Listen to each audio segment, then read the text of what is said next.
Daily bread Bible facts. యేసుక్రీస్తు గారి కాలంలో కనిపించిన సుంకర్లు ఎవరు? సుంకర్లు పాపులతో ఎందుకు పోల్చబడ్డారు? సుంకర్లు ద్వేషింపబడడానికి గల కారణాలు ఏమిటి?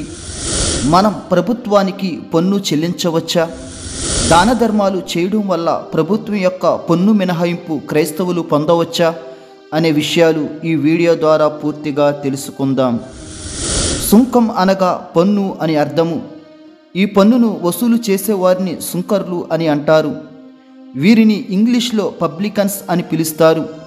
పబ్లికన్స్ అను పదం టెలోనెస్ అను గ్రీకు పదం నుంచి ఉద్భవించింది. దీని అర్థం పన్ను రైతు అని అర్థం.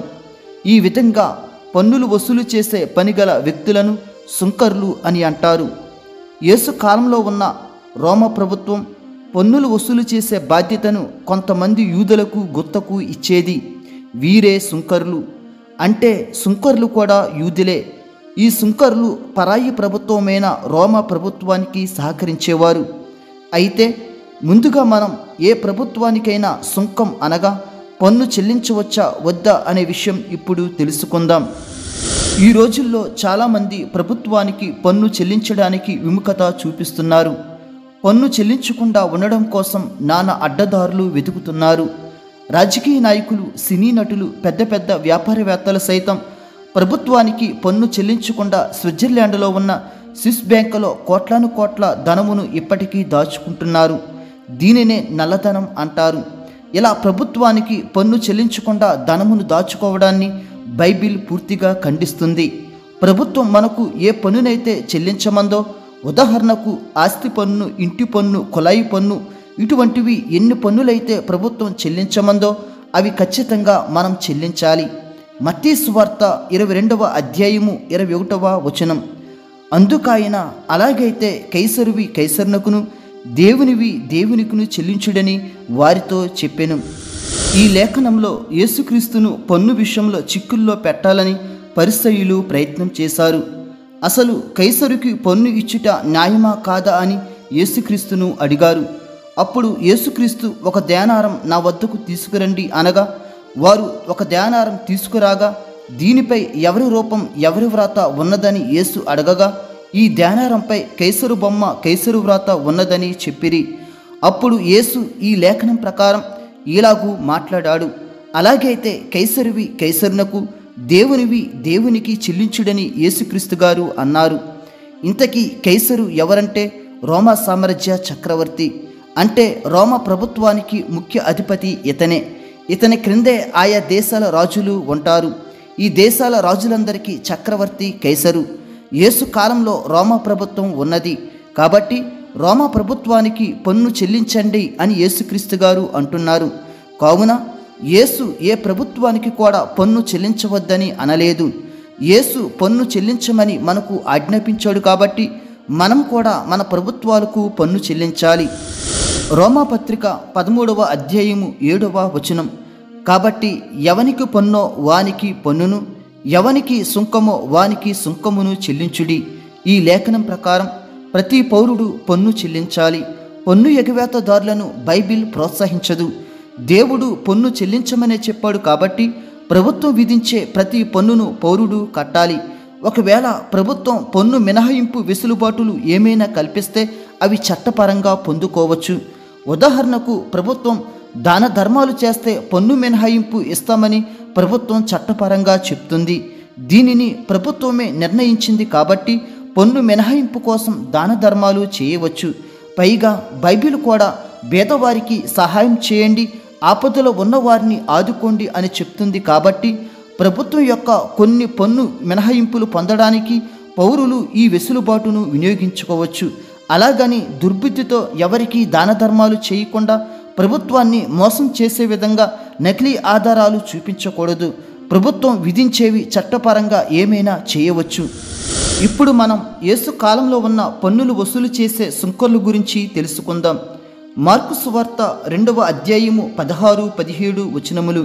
పరిసయ్యుల్లోనున్న శాస్త్రులు ఆయన సుంకర్లతోనూ పాపులతోనూ కలిసి భోజనము చేయుచున్నాడేమని ఆయన శిష్యులను అడగగా, యేసు ఆ మాట విని, రోగులకే గాని ఆరోగ్యము గలవారికి వైద్యుడక్కర్లేదు, నేను పాపులనే పిలవచ్చి తిని గాని నీతిమంతులను పిలవరాలేదని వారితో చెప్పెను. ఈ లేఖనాన్ని మనం పరిశీలించినట్లయితే యేసుక్రీస్తు గారు శిష్యుడైన మత్తయి ఇంటి దగ్గర సుంకరులతో పాపులతో కలిసి భోజనం చేస్తున్నారు. ఇది చూసిన పరిసయ్యులు దీనిని వ్యతిరేకించారు. అయితే సుంకరులతో పాపులతో కలిసి యేసు భోజనం చేయడం ఎందుకు తప్పు? పైగా యేసుక్రీస్తు కూడా సుంకరులను పాపులను అనారోగ్యులతో పోల్చాడు. అలాగే సుంకరులను పాపులు అని యేసుక్రీస్తు గారు అన్నారు. అలాగే ఒక సందర్భంలో సుంకరులను యేసుక్రీస్తు గారు మరింత తక్కువ చేశారు. మత్తయి సువార్త 18వ అధ్యాయము 17వ వచనం. అతడు వారి మాటలు వినని ఎడల ఆ సంగతి సంగమునకు తెలియచెప్పుము. అతడు సంఘపు మాటలు వినని ఎడల అతనిని నీకు అన్యునిగాను సుంకరునిగాను ఎంచుకొనుము. ఈ లేఖనములో యేసుక్రీస్తు గారు సుంకరులను మరింత తక్కువ స్థితిలోనికి నెట్టారు. సహోదరుడు మన ఎడల తప్పిదం చేస్తే ముందు వ్యక్తిగతంగా గద్దించమన్నాడు. తరువాత 2-3 సాక్షులతో చెప్పమన్నాడు. అప్పటికి మాట వినకపోతే సంఘానికి చెప్పమన్నాడు. అప్పటికి మాట వినకపోతే అన్యునిగాను సుంకరునిగాను ఎంచి వదిలేయమన్నాడు. దీని ప్రకారం సమాజంలో సుంకరులకు సరైన గుర్తింపు లేదని అర్థమవుతుంది. అందుకే సుంకరులను ఉద్దేశించి పాపుల కోసమే వచ్చానని యేసుక్రీస్తు గారు అన్నారు. అయితే సుంకరులు ఇంత అవమానకరమైన పరిస్థితి యోధా ప్రజలలో ఎందుకు పొందుకున్నారు? సుంకరులు చేసే వృత్తిని చిన్నచూపుగా ప్రజలు ఎందుకు భావించారో గల కారణాలు ఇప్పుడు తెలుసుకుందాం. సుంకరులను ప్రజలు ద్వేషించడానికి గల మొదటి కారణం, యేసుక్రీస్తు కాలంలో మొదటి శతాబ్దంలో యూదులను రోమా ప్రభుత్వం పరిపాలించేది. యూదులను రోమా ప్రభుత్వం ఎంతో అణిచివేతకు గురి చేసింది. అటువంటప్పుడు ఎన్నో చిత్రహింసలు పెడుతున్న రోమా ప్రభుత్వానికి పన్నులు చెల్లించడానికి ఎవరు ఇష్టపడరు. అటువంటి ప్రభుత్వానికి సహకరించే సుంకరుల పట్ల ప్రజలు చాలా అసంతృప్తిగా ఉండేవారు. అందుకే సుంకరులను యోధా ప్రజలు ఇష్టపడేవారు కాదు. ఇప్పుడు రెండవ కారణం తెలుసుకుందాం. సుంకరులు కేవలం రోమా ప్రభుత్వం కోసమే పనిచేసేవారు. తమ సొంత ప్రజలు అణిచివేతకు గురైనా కానీ సుంకరులు పట్టించుకోకుండా ప్రజల దగ్గర పన్నులు వసూలు చేసేవారు. తోటి యూదుల నష్టాన్ని భరించి తమను తాము సంపన్నులు అయ్యారు సుంకరులు. అందుకే యోధా ప్రజలు సుంకరుల పట్ల గౌరవం చూపేవారు కారు. ఇప్పుడు మూడవ కారణం తెలుసుకుందాం. సుంకరులు ప్రజల దగ్గర పన్నులు వసూలు చేసేటప్పుడు వారిని మోసగించేవారు. అవసరమైన దానికంటే ఎక్కువ పన్నులు వసూలు చేసేవారు. ప్రజల దగ్గర అధికంగా పన్నులు వసూలు చేసినవి తమ దగ్గరే దాచుకునేవారు. మిగతావి ప్రభుత్వానికి ఇచ్చేవారు సుంకరులు. అందులో భాగంగానే జక్కయ్య అనే సుంకరి కూడా ఇలాగే ప్రవర్తించాడు. లోకసువార్త 19వ అధ్యాయము 2వ వచనం. ఇదిగో సుంకపు గుత్తదారుడను ధనవంతుడినైన జక్కయ్య అను పేరు గల ఒకడు. ఈ లేఖనంలో కనిపిస్తున్న జక్కయ్య ఒక ధనవంతుడైన సుంకరి. ఇతడు ప్రజల దగ్గర అధికంగా పన్నులు వసూలు చేసి ధనాన్ని సమకూర్చుకున్నాడు. అప్పుడు యేసు పిలువగా వెంటనే మారు మనసు పొంది ఇలా అన్నాడు. అదే అధ్యాయము 8వ వచనం. జక్కయ్య నిలవబడి, ఇదిగో ప్రభువా, నా ఆస్తిలో సగము బేదలకిచ్చుచున్నాను.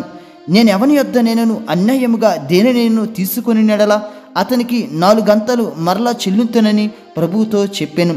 ఈ విధంగా జక్కయ్య పశ్చాత్తాపం చెంది ప్రజల దగ్గర అన్యాయంగా వసూలు చేసిన డబ్బును తిరిగి 4 గంతలు చెల్లిస్తానని ప్రభువుకు మాట ఇచ్చాడు జక్కయ్య.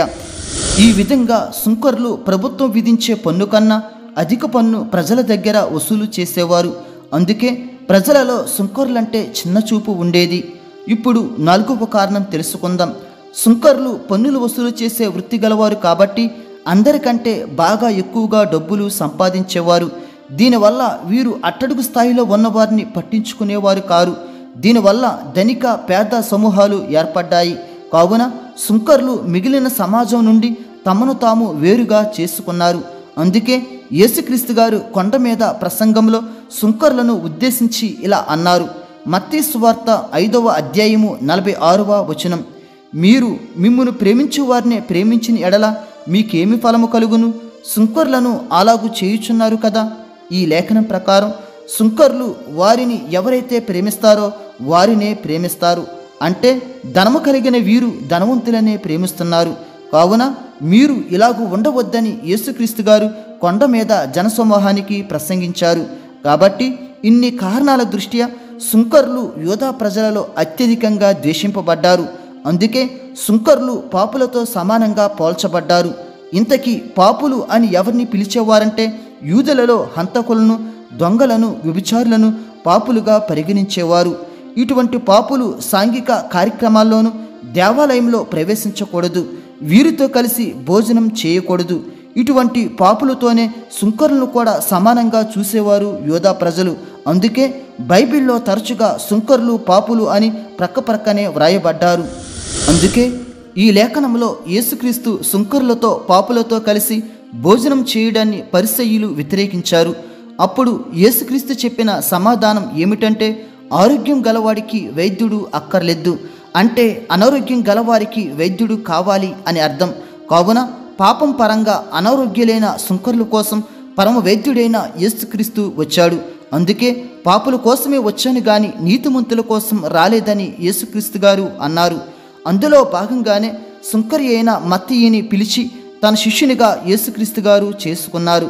అలాగే సుంకరి అయిన జక్కయ్యను పిలిచి, ఇదిగో నేడు నీ ఇంటికి రక్షణ వచ్చి ఉన్నదని యేసుక్రీస్తు గారు సంబోధించారు. ఈ విధంగా సుంకరులతో, పాపులతో గడపడానికి యేసుక్రీస్తు గారు ఎక్కువగా ఇష్టపడ్డారు. ఎందుకంటే వీరు కూడా పరలోక రాజ్యం చేరాలని.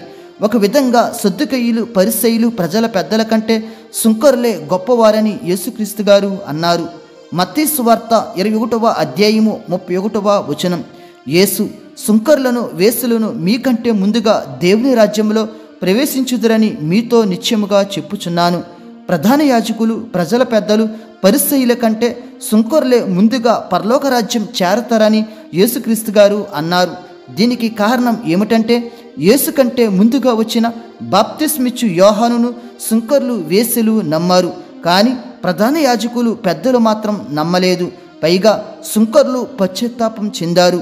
లూకా సువార్త 3వ అధ్యాయము 12వ వచనం, సుంకరులను బాప్తిసం పొందవచ్చి బోధకుడా మేమేమి చేయవలని అతను అడగగా, ఈ విధంగా సుంకరులు యోహాను దగ్గర బాప్తిసం పొందారు, అంటే మారు మనసు పొందారు. అలాగే యేసుక్రీస్తు బోధలు వినడానికి సుంకరులు, పాపులు వచ్చేవారు. లూకా సువార్త 15వ అధ్యాయము 1వ వచనం, ఒకప్పుడు సమస్తమైన సుంకరులను, పాపులను ఆయన బోధ వినుటకు ఆయన దగ్గరకు వచ్చుచుండగా, ఈ విధంగా సుంకరులు పశ్చాత్తాపం చెంది యేసు బోధలు వినడానికి వచ్చేవారు. కానీ పరిసయ్యులు, సద్దూకయ్యులు, శాస్త్రులు మాత్రం అలాగూ చేసేవారు కారు. అలాగే లూకా 18వ అధ్యాయంలో పరిసయ్యుడు, సుంకరి ఉపమానంలో దేవాలయంలో ఇరువురు ప్రార్థించుచుండగా సుంకరి పాపినని ఒప్పుకున్నాడు, కానీ పరిసయ్యుడు పాపినని ఒప్పుకోలేదు. అందువల్ల సుంకరులలో పశ్చాత్తాప గుణం ఉంది కాబట్టి మీకంటే ముందుగా సుంకరులు పరలోక రాజ్యంలో చేరతారని యేసుక్రీస్తు గారు అన్నారు. ఈ వీడియో మీకు ఆశీర్వాదకరంగా మరియు బైబిల్ జ్ఞానం మరింత పొందే విధంగా ఉన్నట్లయితే లైక్ చేసి సబ్స్క్రైబ్ చేసుకోవడం మర్చిపోవద్దు. మరియు మీ విలువైన అభిప్రాయాన్ని కామెంట్ రూపంలో తెలియచేయగలరు. అలాగే బైబిల్లో ఏ అంశం మీదైనా వీక్షకులు వీడియో చేయమని నన్ను కోరినట్లయితే దేవుని చిత్తమైనప్పుడు నేను తప్పకుండా చేస్తాను. దేవుడు మిమ్ములను, మీ కుటుంబములను దీవించునుగాక. ఆమేన్.